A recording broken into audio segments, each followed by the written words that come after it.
Hello friends, welcome to Rainbow Flavours. இன்னைக்கு நம்ம பார்க்க போற ரெசிபி plain kuska. வாங்க அதை எப்படி பண்றதுன்னு பார்க்கலாம்.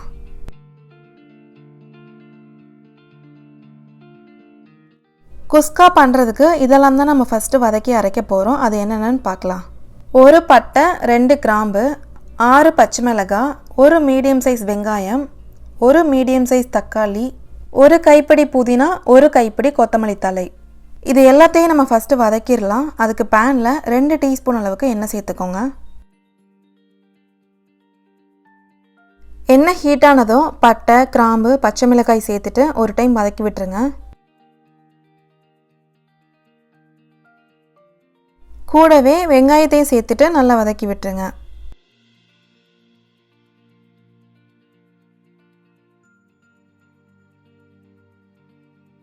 வெங்காயம் லைட்டா வதங்கினதும் தக்காளியும் சேர்த்து வதக்கி விட்டுறலாம்.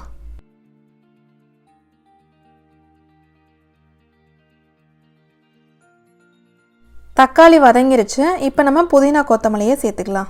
ரெண்டுத்துலேயும் பாதி பாதி மட்டும் சேர்த்து விடுங்க. மிச்ச பாதியை நம்ம குஸ்கா பண்ணும்போது சேர்த்துக்கலாம்.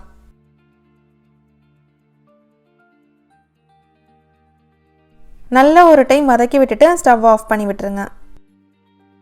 இதை லைட்டாக ஆற விட்டுட்டு மிக்சர் ஜாரில் சேர்த்துட்டு இந்த மாதிரி பேஸ்ட்டாக அரைச்சி எடுத்து வச்சுக்கலாம். அடுத்து இன்றைக்கி நான் குஸ்கா பண்ணுறதுக்கு சீரக சம்பா அரிசி எடுத்திருக்கேன்.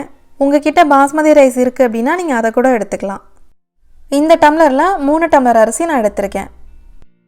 அரிசியை ஒரு 2-3 டைம் நல்லா கழுவிட்டு அதுக்கப்புறம் தண்ணி சேர்த்துட்டு ஒரு 20 நிமிஷத்துக்கு ஊற வச்சுருங்க. இப்போ நம்ம குஸ்கா செய்ய ஸ்டார்ட் பண்ணிடலாம். அதுக்கு குக்கரில் 3 டேபிள் ஸ்பூன் எண்ணெய் சேர்த்துக்கோங்க. கூடவே 2 டேபிள் ஸ்பூன் நெய் சேர்த்துக்கோங்க. எண்ணெய் ஹீட் ஆனதும் 2 பிரிஞ்சி இலை, 1 நட்சத்திர சோம்பு, 4 கிராம்பு, 2 சின்ன துண்டு பட்டை, 2 ஏலக்காய் சேர்த்துருங்க.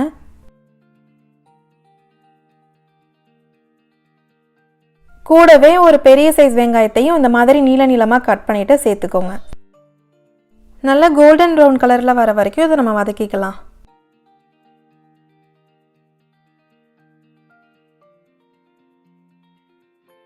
வெங்காயம் நல்லா வதங்கிருச்சு. இப்போ நம்ம இது கூட பச்சை மிளகாயை சேர்த்துக்கலாம். நான் 2 பச்சை மிளகாய் மட்டும் சேர்க்குறேன். ஏற்கனவே வதக்கி அரைக்கும் போதே நம்ம பச்சை மிளகாய் சேர்த்துருக்கோம். அதனால் பார்த்து சேர்த்துக்கோங்க. அடுத்து 2 டேபிள் ஸ்பூன் இஞ்சி பூண்டு பேஸ்ட்டையும் சேர்த்துக்கோங்க. சேர்த்துட்டு இதோட பச்சை வாசனை போகிற வரைக்கும் நல்லா வதக்கிக்கலாம். இஞ்சி பூண்டு பேஸ்ட்டோட பச்சை வாசனை போனதும் நம்ம தக்காளியை சேர்த்துக்கலாம். ஒரு பெரிய சைஸ் தக்காளியை சின்ன சின்னதாக கட் பண்ணி வச்சுருக்கேன், அதை சேர்த்துக்கலாம். தக்காளியையும் நல்லா வதக்கி விட்டுருங்க. இது பிரியாணிக்கு வதங்குற மாதிரியே வெங்காயம் தக்காளி எல்லாமே நல்லா வதங்கணும். அப்போ தான் குஸ்கா நல்லா டேஸ்ட்டாக வரும்.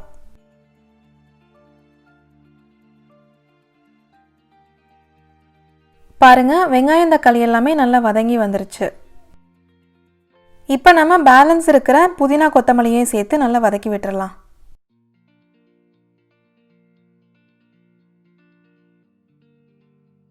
எல்லாமே நல்லா வதங்கிருச்சு. இப்போ நம்ம அரைச்சி வச்சுருக்க பேஸ்ட்டையும் இதோட சேர்த்துடலாம்.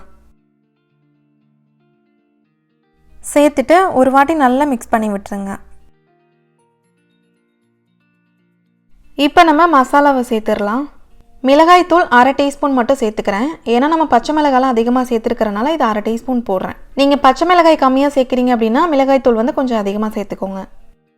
அடுத்து கரம் மசாலா 1 டீஸ்பூன் சேர்த்துட்டு நல்லா மிக்ஸ் பண்ணி விட்டுருங்க.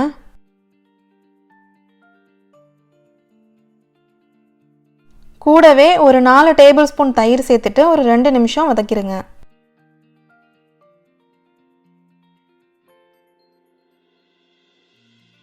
அடுத்து இது கூட 1 டம்ளர் தேங்காய் பால் சேர்த்துக்கிறேன். தேங்காய் பால் சேர்த்து செஞ்சிங்கன்னா தான் உங்களுக்கு குஸ்கா நல்லா டேஸ்ட்டாக வரும். இதை ஒரு டைம் மிக்ஸ் பண்ணி விட்டுட்டு நம்ம தண்ணி சேர்த்துக்கலாம். தண்ணியோட மெஷர்மெண்ட் பார்த்திங்கன்னா 1 கப் அரிசிக்கு 1.5 கப் தண்ணி சேர்க்கணும்.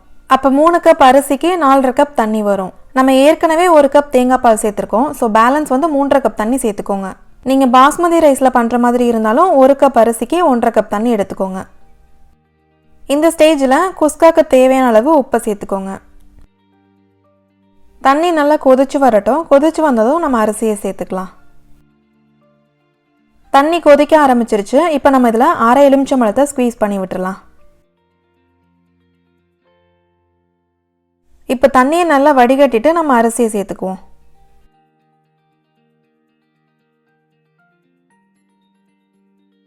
மெதுவாக இதை அப்படியே கிண்டி விட்டுருங்க. உங்களுக்கு உப்பு பத்தலை அப்படின்னா இந்த ஸ்டேஜில் உப்பு சேர்த்துக்கோங்க. உடனே குக்கரை மூடி வைக்காமல் கொஞ்சம் அரிசி வெந்ததும் அதுக்கப்புறம் மூடி வச்சு விசில் விடலாம். அரிசி பாதி குக் ஆகிடுச்சு. இப்போ நம்ம இது மேலே 1 ஸ்பூன் நெய் சேர்த்துக்கலாம்.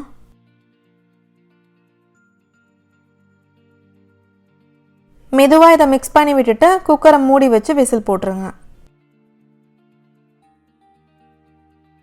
இது ஒரு விசில் வந்துருச்சு. ஒரு விசில் வந்ததும் அடுப்பை ஆஃப் பண்ணிக்கோங்க. இப்போ இது ரெடி ஆயிடுச்சு. நம்ம இதை ஓப்பன் பண்ணி பார்க்கலாம்.